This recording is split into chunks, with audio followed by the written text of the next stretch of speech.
ada suasana dakwah, ada suasana istighosah wiritan, ada suasana ngaji.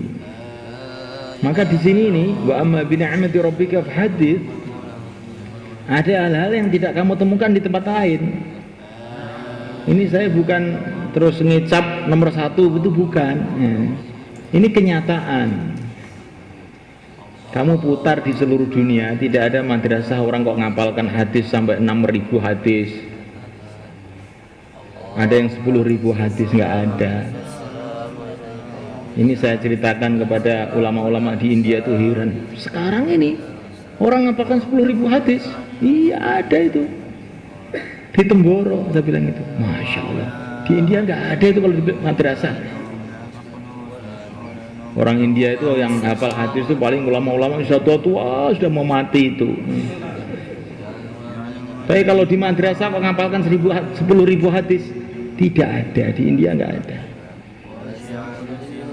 Di Pakistan apalagi, itu tamatan Pakistan banyak di sini, termasuk Mulwi Ubaidillah, ini juga orang Pakistan. Ini bukan menjelekan, bukan, tapi ini cerita nikmat Allah. Nggak ada ngapalkan 10.000 hadis, nggak ada. Masya Allah, ini maaf, saya itu juga pernah di Mesir pun nggak ada itu madrasah loh maksudnya. Walaupun di kuliatul hadis khusus hadis itu paling berapa ratus hadis disuruh ngapalkan itu. Ini bukan berarti orang Temboro lebih pintar dari orang Mesir, bukan begitu. Pokoknya urusan hafalan nih pokoknya sudahlah. Nah, begitu. Saya dulu juga di Mekah ini, Pak Lu Aji ini juga alumni Mekah lama nih. Sudah kamu cari di Mekah, cari pojokan atau di Madinah, ngapalkan 10.000 hadis. Nggak ada. Pak Nur ini juga alumni Madinah, nggak ada. 10.000 hadis itu nggak ada. Yaman suruh nyebut. Oh jangan tuh, Yaman suruh nyebut. Nanti orang Yaman marah nanti. Bomeneh Yaman, bomeneh. Tapi Yaman tuh hafal minhaj. Oh ini di Temboro belum ini. Kalau di Yaman tuh hafalnya minhaj. Kitab fikih itu hafal, Masya Allah. Ini ada guru-guru Yaman tapi nggak bisa bahasa Indonesia, nggak apa-apa. Pokoknya ngomong seenaknya aja. Jadi semulaikan Allah Ta'ala ini ba'amma bina'mati rabbika fahadits. Sampai Syekh Abdul Wahab Asy-Sya'rani mengarang kitab Lataiful Minan fit tahaddus wa Lataiful Minan wal akhlaq fit tahaddus bi ni'matillah 'alal itlaq. Cerita nikmat Allah itu bagus pokoknya. Bukan untuk disombongkan, wala fakhar, tapi untuk disyukuri. Jangan dikira ini Temboro ini tembre. Ngerti tembre ya man? Ini ditambah lagi oleh Pak Bet ini. Di seluruh dunia katanya nggak ada satu kelas separuh hafal Quran selain di Temboro katanya. Lu satu kelas kitab lu ini, kelas belajar kitab yang separuh hafid Quran. Kalau tidak di Temboro tidak ada. Jangan ngomong-ngomong sama orang ini. Nanti dikira nih orang Temboro menyombong-nyombongkan Temboro. Bukan nyombongkan, kamu lihat sendiri. Wala fakhar, ini bukan untuk kesombongan tapi untuk disyukuri.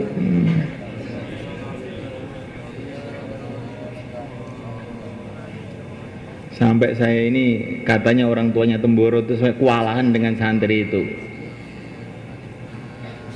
Ke masjid sudah penuh. Saya baru bangun masjid sudah penuh. Mau tahajud cari tempat sepi malam, tahu-tahu masjid sudah orang tahajud semua. Saya terawih 1 juz, santri-santri terawih 1 khataman. Itu Ramadan kemarin di sini itu ada orang-orang terawih itu 1 khataman 1 malam. Nah, orangnya di sini ada ini, tapi nggak saya sebut nanti kena ain bisa sakit nanti. satu khataman satu malam.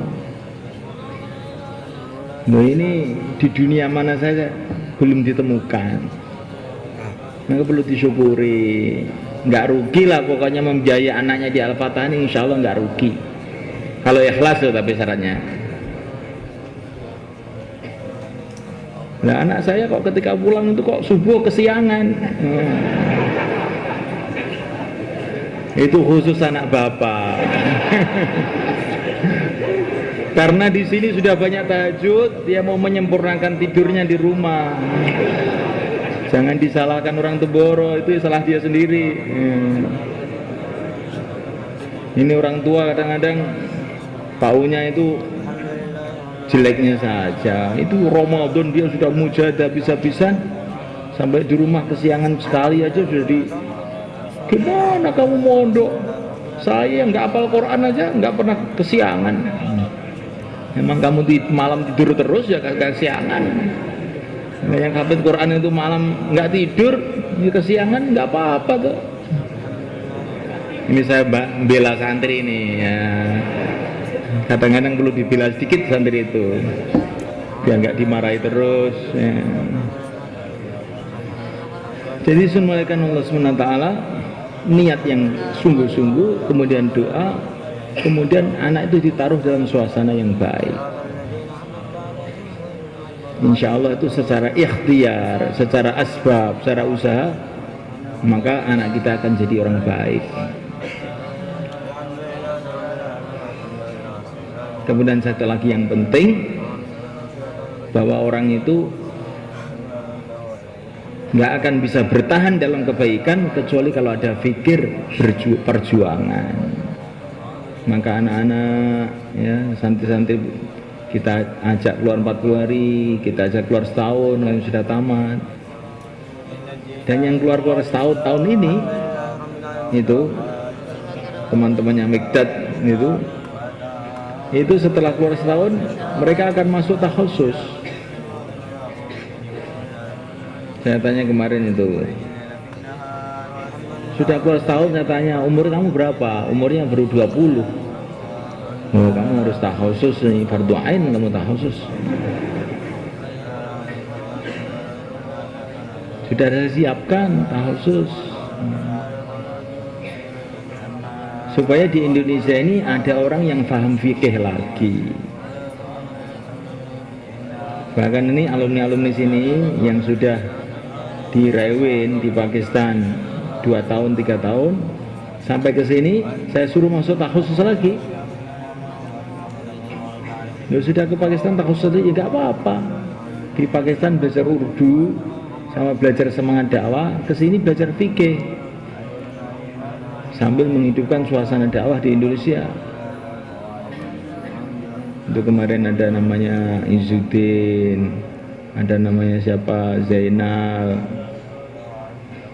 sekarang masuk takhusus lagi.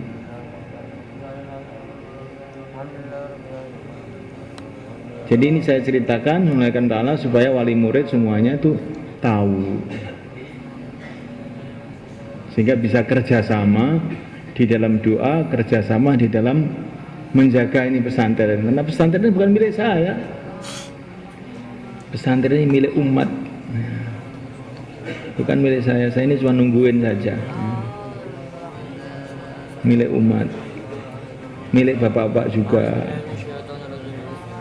Doa bapak untuk pesantren ini akhirnya manfaatnya untuk umat. Dan apa saja pengorbanan bapak-bapak, ibu-ibu untuk pesantren ini juga nanti manfaatnya untuk umat seluruhnya. Maka ini bapak Masya Allah yang dari Irian, yang dari Aceh naik bis 5 hari. Dari Irian tuh naik kapal berapa hari itu? 6 hari naik kapal. Yang dari Merauke sana. Ibu-ibu lagi ngantarkan anak. Saya baru melihat saja itu sudah nangis. Masya Allah, ya Allah terimalah pengorbanan-pengorbanan mereka ini. Betul-betul kan. Ibu-ibu capek-capek dari jauh-jauh datang ke sini untuk anaknya.